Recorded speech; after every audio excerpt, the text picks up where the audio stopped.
Hello and welcome to Starwell Astrology. Thank you for joining me today. I am a Western tropical astrologer and I specialize in shadow work. Shadow work, in my opinion, is one of the most important practices we can do for ourselves. And it can really become a way of life. I'm saying this with a caveat that one's readiness for the unveiling of oneself is essential for real results. So it does take a certain mindset. I was drawn to a deeper spiritual life through an inner yearning, but I could not have called it an inner yearning until I did the work to turn inside and notice that there was this urge in my gut that inspired me to seek answers.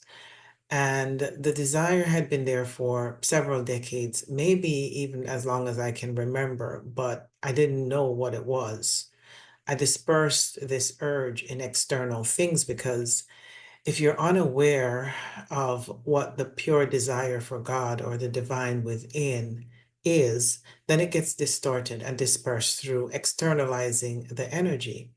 It's hard to hold this energy because it's so unfamiliar and it might even feel unbearable.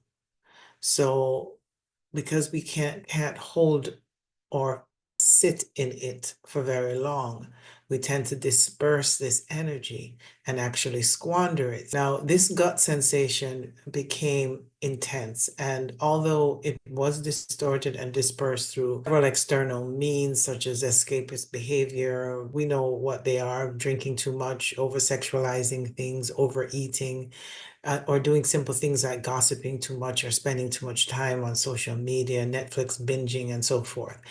I read the book, The Power of Now, and I had read it before, many years before, and I loved it, but it didn't quite sink in. And a light bulb came on. I just knew what he meant when he said the now moment. I noticed that my mind was always focused on the future or living in some past memory, but being present now didn't really even feel possible.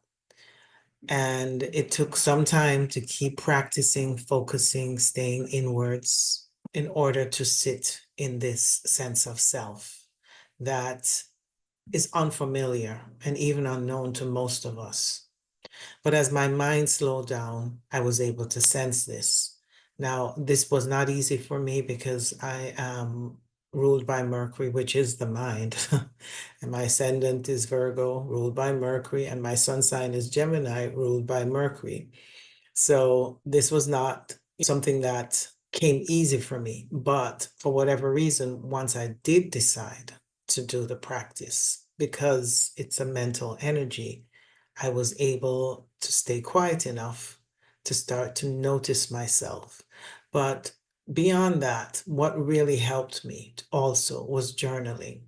Because when I could journal, I could put my thoughts down on paper, take it out of my head so that I didn't have to keep thinking about it. But what I also began to notice was the feeling that was triggering the thought. And I began to understand that there was more to the feeling than even the thought. And this fascinated me because all along I'd been focused on just what I was thinking and never really paying attention to what I was feeling based on these thoughts. So these simple steps over the years led to more meditation, fasting, praying, reading sacred scriptures, many spiritual books, and continuously journaling, and even writing my second book, which I'm still in the process of working on. I was looking for answers to myself and I wanted to understand what this whole thing was about. What was life all about? Because for me, it just began to make no sense. It just felt so ironic that, we get up every day, we're like in a comatose state, getting up every day, doing the same things, all to earn a certain amount of money just so that we can take care of our needs. And then we do it all over again and then we die. And I'm like, okay, well, after all that, yes, you do have your loved ones and If you manage to have a legacy you want to pass on, that's all great. But really, was that what this is about? So it just didn't feel exciting enough to me that this was what my life could really be about. Now, there are many people out there who are completely okay with that, and that's fine. Maybe in a few more lifetimes, they will get to the point where they realize that they're just reliving the same thing over and over again, or maybe not. It doesn't really matter. But I'm speaking about where my mindset was and where what I had come to in realizing that my life just felt like I was living in this circuit and just repeating the same thing, a rat on a wheel going around and around every single day. And it just did not make sense to me. It did not equal what I thought it should, especially since life had so many ups and downs. The rewards that it was promising me, such as the happy marriage, the kids, the family, and money, success, they just felt very empty. And so I couldn't quite settle for that being the real answer for being here. It just seemed like there had to be more.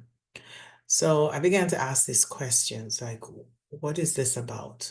So, of course, the more you ask these questions, the more willing you are to turn inwards. And I began to practice self witnessing.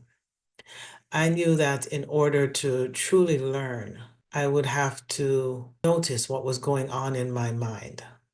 And when I say learn, learn about myself. I had to notice what was going on in my mind. And to do that, I had to journal, but journal in a way where I was just putting it down, no filters, no thought, just journal. And then it became automatic writing. And eventually, I was able to see that the thoughts in my mind triggered feelings and emotional reactions, and it was a cycle that I was continuously doing. I noticed that every time I would react, it was based on something that got triggered, and it was usually some kind of feeling or emotion. So, meditation, self investigation, journaling became a daily practice, and it brought a lot of clarity to my state of mind. And all of this became more apparent the more I was willing to self investigate and self witness. And it was a very sincere inner desire for more refinement. And I knew the refinement at some point wasn't for my personality, because the more you start to do this work, the more you realize that the personality is always looking for something else. It is always searching to be a better personality. And some people call that a new version of themselves. And I realized that that was not the answer I was looking for. I wanted to know what part of me was okay with things being as it is, who I am at a core level, who I am as a soul. And I understood that who I was at a soul level did not have the needs and demands of my personality. And this became really fascinating to me as I began to do shadow work more and more. Urge, a yearning, a call of the soul that is asking us to just rest in it. This is most easily met through meditation because you are forced to sit and rest in yourself. And I began to work closely with a few adept teachers who did not exactly teach me about shadow work, but instead encouraged me to turn inwards and find my answers. So I continued to meditate and stay present to my day-to-day life, looking for answers to everything that seemed important at the time. But to get to real answers, these questions require that I practice self-witnessing. I knew that in order to truly learn from what I was writing in my journal about my experiences, I needed to be present to my life and to notice the gravitational pull towards my repetitive thought patterns that would trigger feelings and an automatic emotional reaction. To really notice this, it required that I observe myself in action, and meditation, self investigation, journaling practices helped me to bring some clarity to my inner state of mind. Now, all of what I'm saying will become more apparent if you do this work to go inwards through self-investigation and make a conscious effort to witness yourself, and do this with a sincere desire for inner refinement. Although we might be participating in a consensus reality, what and how we experience this reality can only be our personal perspective. So our point of view is what matters most. And how we come to these automatic attachments and identifications to our viewpoints is essential in getting to know thyself authentically. I started out by setting a clear intention that every chance I would get, I would remind myself to take a deep breath and allow myself to be present in that moment and just sort of drop into the stillness of the present moment. And then this would slow my mind down enough to notice exactly what I was thinking, but especially what I was feeling, even if it was unpleasant.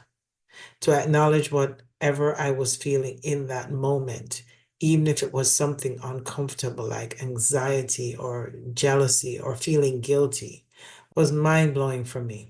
But also, I reminded myself that there was no wrong way to feel, and to allow myself to acknowledge my true feelings, which I term the emotional truth, and to witness what I was feeling and to acknowledge what I was feeling was the first fundamental step I took towards doing shadow work. Now, this grew into a daily practice that developed and deepened to reveal itself to me through many years. Acknowledging my emotional truth gave me access to my emotional intelligence. This is where we receive our intuitive guidance.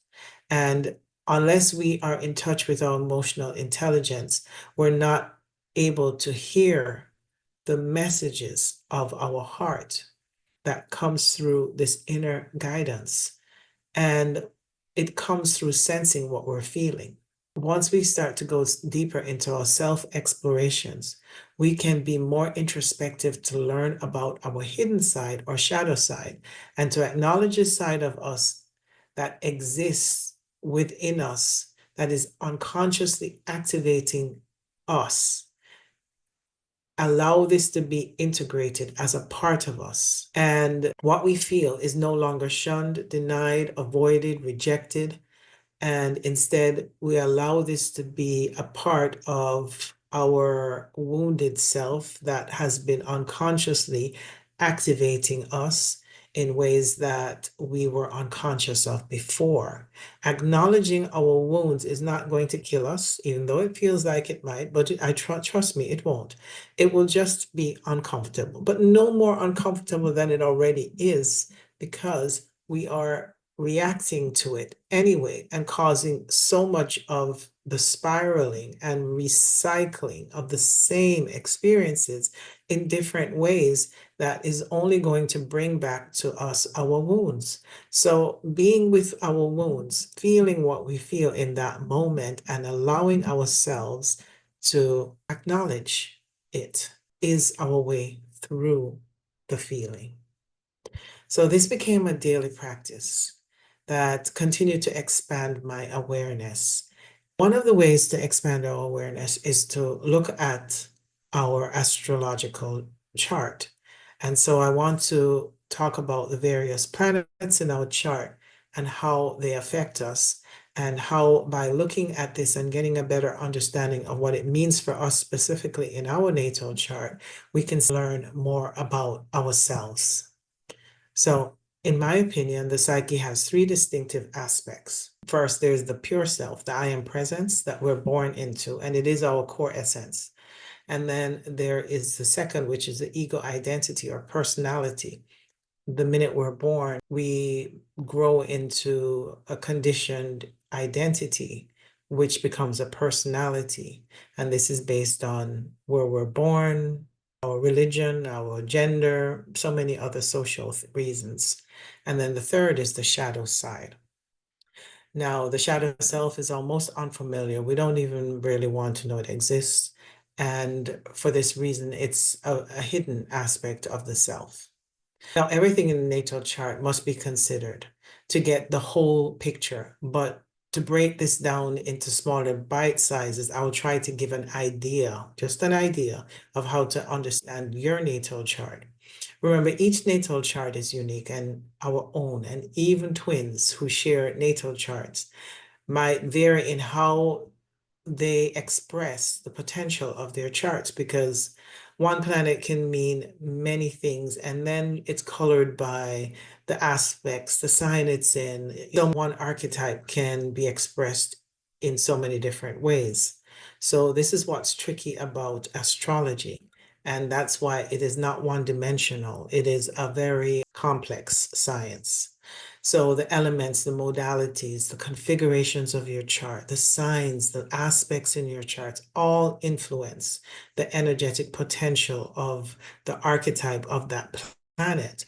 So what makes astrology a complex science is that we also need to use our intuition. And this is why shadow work gives us access to that intuitive side of ourself that we also are either, not everyone, some people are, but most of us are not as aligned in our intuition as we could be. Now, shadow work is not just about your intuition. It's much deeper than that. As I've said, it's about really getting to know thyself at the deepest level. And there's nothing more important than knowing thyself. I know we're conditioned to focus on everything outside of us, especially our children, because, they come from us and we want the best for them. But the truth is that you cannot be your best self for your children unless you really know who you are and you have worked on your own wounds. Otherwise, we unconsciously pass this on to our own children and the cycle continues. So this is just another reason why shadow work is so important. So if we want to get to know ourselves more intimately, you can begin by looking at some of these pointers that I'm about to talk about. I believe personally that the best use of astrology is to get to know thyself.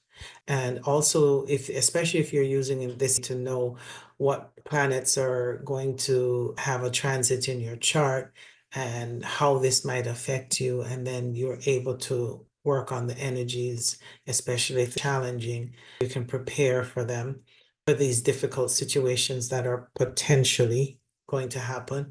This is also another way to use it. But on a day-to-day basis, just getting to know your natal chart in itself is really something that could take your whole lifetime, because what happens is that the chart unveils itself slowly. The more you get familiar with your natal chart, it shows you and unveils and reveals aspects of yourself that you weren't even aware of. It really does open you up to a side of yourself that you may have ignored or is unconscious, or it gives you more to contemplate also, because you might see something in your chart and you might say, oh, I don't know if that's me, but then you take some time to really sit with the energies of what it might represent in your chart, and it will show you a deeper sense of yourself. So getting to know oneself and becoming familiar with what is authentic to you will feed you at a soul level and bring passion and joy into your life, as opposed to constantly needing to feed your ego identity, which is almost impossible to satisfy. This is so much more of a productive way to use our natal chart. Now, from the planet's archetypical expression, the pure soul, which is our core essence, is the most related to our sun sign. But in our infantile state, we express our core essence as pure consciousness, the I am presence. We're born through the archetype of our ascendant sign, which is our first house, ruled by Mars. So pure consciousness expresses itself, because that is your core self, as a soul, through Mars. The sign on the ascendant and at birth will color your personality, but initially we're born in our pure state, and immediately we must act and on our personal will to survive the moment we enter this material world. And taking action, having the drive and the courage and the determination to draw that first breath is Mars. It's the martial energy. Mars is the planet and the ruler of the first house and also the sign of Aries. To know our true and authentic self, look at the sun sign. Ultimately, the sun sign is who we are in our purest expression, and it is our divine connection to spirit within. The sun sign is where we have free will.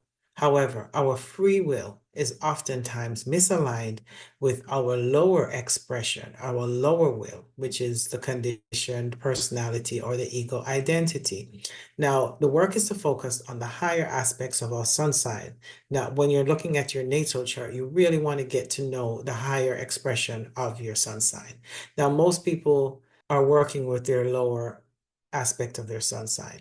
I am a Gemini sun, and I think when people hear the word Gemini, they automatically think, oh my God, wishy-washy. Well, yeah, that's one of the lower expressions of a Gemini energy, of Gemini sun signs. And they might be identified with superficial things, such as, social media or being in the trend.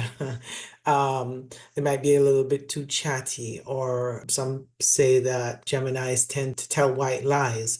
And that's because they have a chameleon-like quality where they want to fit in and in their social group. So they tend to shape shift to make sure that they are in. Geminis can have an overstimulated mind, which can cause them to feel scattered. And also, this could leave them being unable to complete a task because they are so easily distracted and they have a lot of mental noise.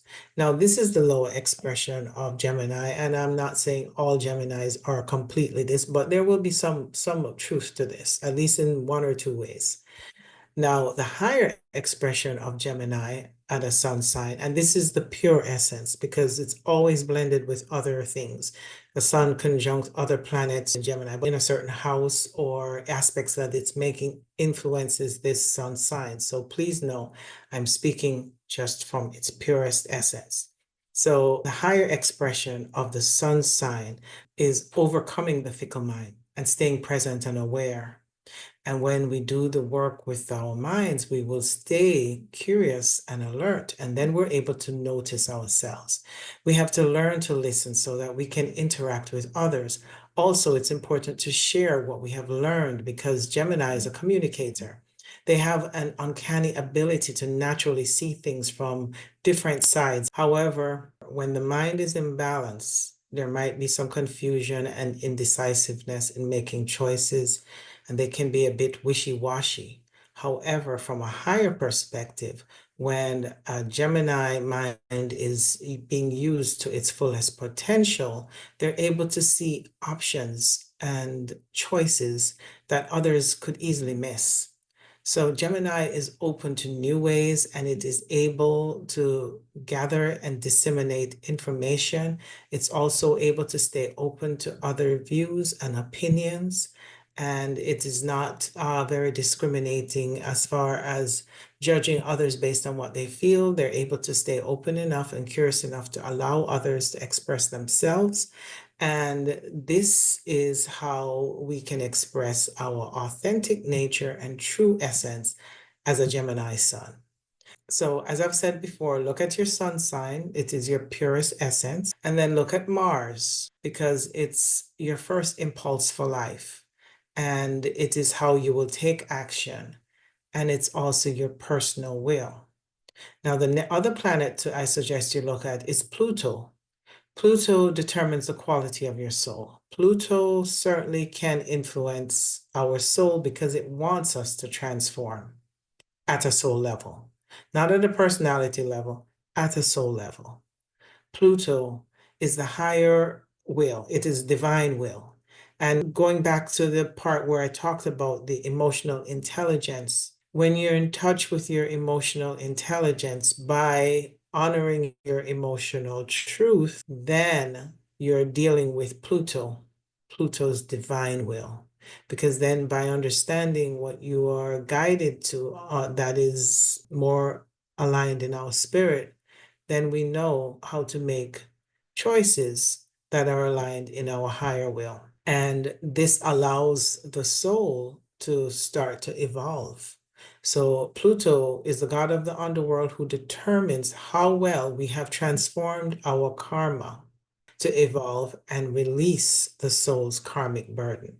So Pluto is the god of the underworld who determines how well we have transformed our karma to evolve and release the soul's karmic burden. So aligning our free will, which is Mars, who is the lower or the little brother of Pluto, and aligning it with Pluto's divine will, which is our higher will, eventually allows us to evolve at a soul level to access our higher qualities of our sun sign.